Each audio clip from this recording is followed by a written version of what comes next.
even see it there with the exhaust and the ignite. Whereas on Abou222, he has exhaust and teleport. He's going for the whittle down game. He's going for, can I get this person to back early and then punish them with CS and turret damage? So Abou222 can actually take very poor trades. He just has to avoid the all-in. That's all he has to do. So he has to sustain, clear, not miss minions, and keep going for it.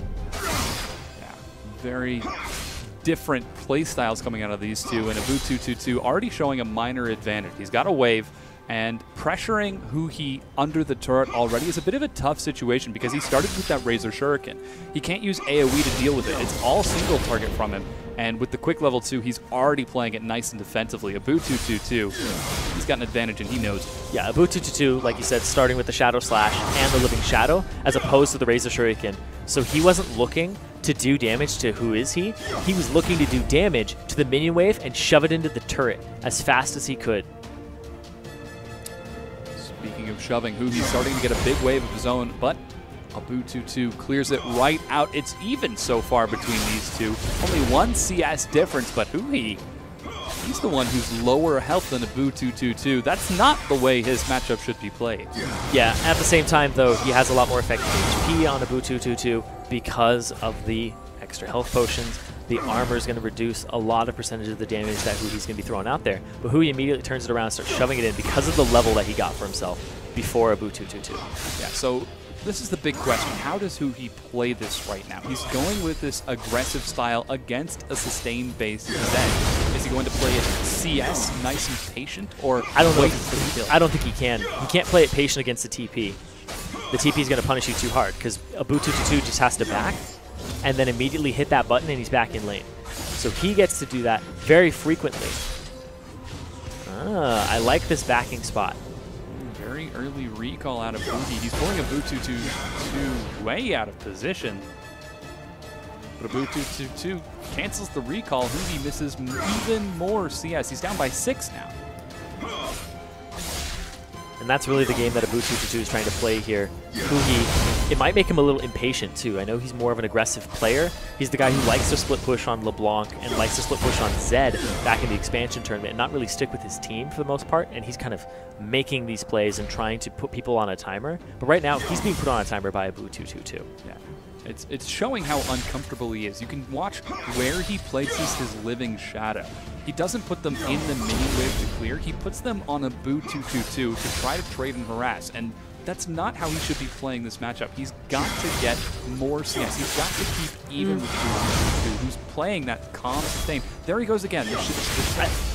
I don't know how much I agree with that. I think that he's actually playing it correctly for what he wants to do because he's getting all of the potions out of Abou222. He burned all 5 of them out. If he's not doing any damage to Abou222, he's taking the free damage himself. Because Abou222 is just trying to shove the waves, get the CS, and do whatever damage he can to Who Is He because he has the teleport. If you can get him out of lane, it's an even bigger win for him. So right now we're seeing that the Cloth Armor 5 start just seems to be a very good start for all of these players. He's going to back and actually use the teleport so that he has combat stats over Who Is He. But look at that, the interruption there. Good Shuriken throw.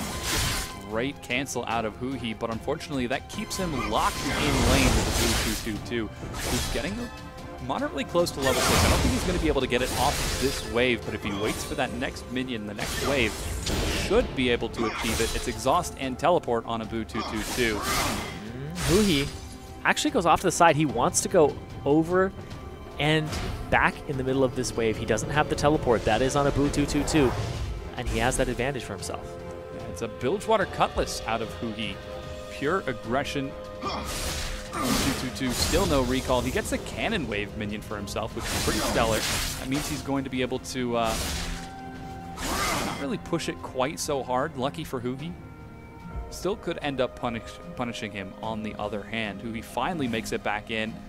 And any second now we're going to see that teleport. I'm curious to see how Abou222 transitions out of this Cloth Armor. And a Bilgewater Cutlass of his own, he's just a full step above. Yep.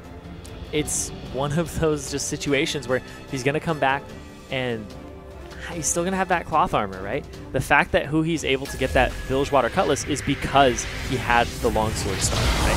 So now they both have that for them. And look at this. It might be just the trading that they're looking for. Abou222 is lower than he should be. They both go low. The death mark is dropped. He should be able to turn this around unless he gets the auto attack. Oh! It's Huhi who picks up round number 1 over Abou222. Man, that was actually kind of counterintuitive. It put him right in the middle of the minion wave where Huhi wanted him. It mind gamed Huhi a little bit whenever Huhi was behind, but from a position in which you are already behind yourself, there's not a lot of benefit to it. You could definitely benefit from other spells more. Yeah, he was very conscious of the teleport on Huhi's side, so he was like, when do I back? How do I back? How do I back and not get so punished for it? And he came up with a really good solution. Worked out rather well. Huhi getting the wave pushed in his face as Abou222 is wielding that incredible effective HP in such a manner yet unseen. Perhaps I think XiaoWeiXiao had a style similar to this where we saw him go against FeedOn and just use that effective HP sort of in your face. You know what? I've got more health. I'm just going to throw that. And when you're down 1-0, you kind of feel even more pressure in the fact that you almost had it. He was really close to having it, he just didn't play it right and he abandoned his strategy. That's something that I'm not like a huge fan of because of the fact that the teleport could have worked out for him. It could have been really good. But instead he opts for playing into Huhi's style, and we're going to have to see. But he doesn't change up his defensiveness either. Yeah, it's aggressive plays that are going to benefit Huhi. Down on energy so far. He's once again down on CS. Seems like Abou222 is just a little bit better with that managing, missing yet another one. Huhi's starting to feel the pressure. Oh no, he doesn't feel the pressure. He's the guy who's got a lead. He can afford it. Huhi or Abou222? Huhi. Huhi can just, you know, no. I'm a little behind. That's okay. No, they swapped. Huhi's the one with 13 CS. Abou222 is the one with 18. Yeah, but Huhi's up around. Up around? Yes. Yeah, he's up around, but in this game right now, he's kind of feeling a little bit of that pressure of Abou222. The potions, though, are being popped pretty liberally here from Abou222. He just popped a new one, even though he's really close to full HP. I think a little bit of that is actually going to go to waste. Perhaps Huhi's not harassing him. You see it? Yep. Potion had a portion of it go to waste there. Burning away. Wow, and the moment the potion ticks off, Huhi dashes in and trades just a little bit more. Yeah, there's another potion flying out there from Abou222. Burning. He's hanging on to his last one. Yeah. It's been interesting to see how he's playing this. I think if he can get him, if he can burn through that last health potion, Huhi's actually going to have the health advantage. He's still down in CS, but they're both keeping even in experience. It's really hard to get behind in experience. You have to miss a minion wave and really misplay it by a good range, especially since the experience range of creeps were increased to the point where a jungler can kind of steal some from doing the Raptor camp. I mean, I never do that as a jungler. What are you talking about? I don't know what you're talking about. I never soak experience. Who does that? Who does that sort of thing? And then my mid laner's like, why didn't I hit 6 off that wave? Like, I don't know. I don't know. I was clearing wards, man. Just doing my camp. I was clearing wards. I was doing my camp.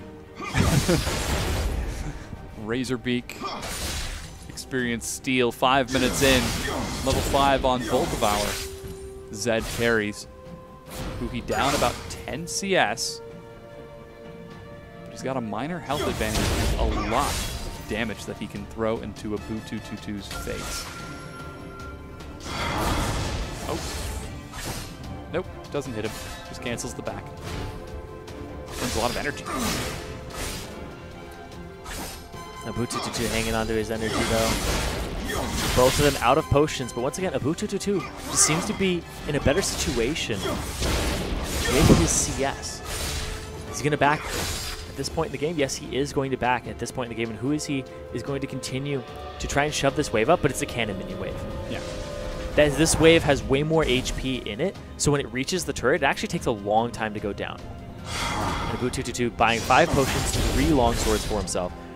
But Huhi hits the level 6, and depending on how much experience is actually missed here by Abou222, it could be a problem. Yeah, I really like how Abou222 is just going for this all damage style. Not going for any sort of sustain or Bilgewater or even for the Doran's blades. He's changing it up. He's out for blood this time. Yeah, but up against somebody who just bought a Bilgewater Cutlass for themselves and returns with the same number of potions. It's going to be a bit tricky. It's going to be rough. It's going to be rough. That Bilgewater Cutlass is going to give him that extra slow. And when I said before, nobody has flash in this to really get away from that extra slow, he has to be careful of his living shadow management, or else Huhi just comes in and gets extra damage on him and can continue to chase him down. We're effectively free. Now we are getting the level 6. We can see this is usually when we've seen most of the catalyst plays that end up spinning the match.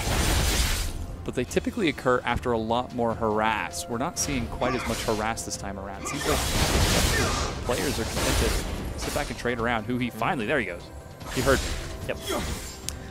Huhi realizing that he has a lot of damage output potential here, and he's not even that far behind in terms of what his output is to Abou222. I actually would say that he's ahead, especially with the fact that he has so much lifesteal off of the back of that Bilgewater Cutlass, and he's whittling through Abou222's potions already. Very intensely, too. 121 AD to the 121 AD of Abou222, but that's coming from the level advantage. Huhi, Rock and Bolt Summoner spells. What's he going to do? He needs to harass. Just sits there. He's evened up the CS, though. And that's because he's putting so much pressure. Look at that. 4 potions on Who Is He over the 0 of Abou222. They both started with 5. But Who Is He with the extra lifesteal just doesn't have to do it. And Abou222 felt the pressure. Oh, man. Abou222 goes in, but it is not working out for him. Looking awesome. It's Huhi who takes game number 2.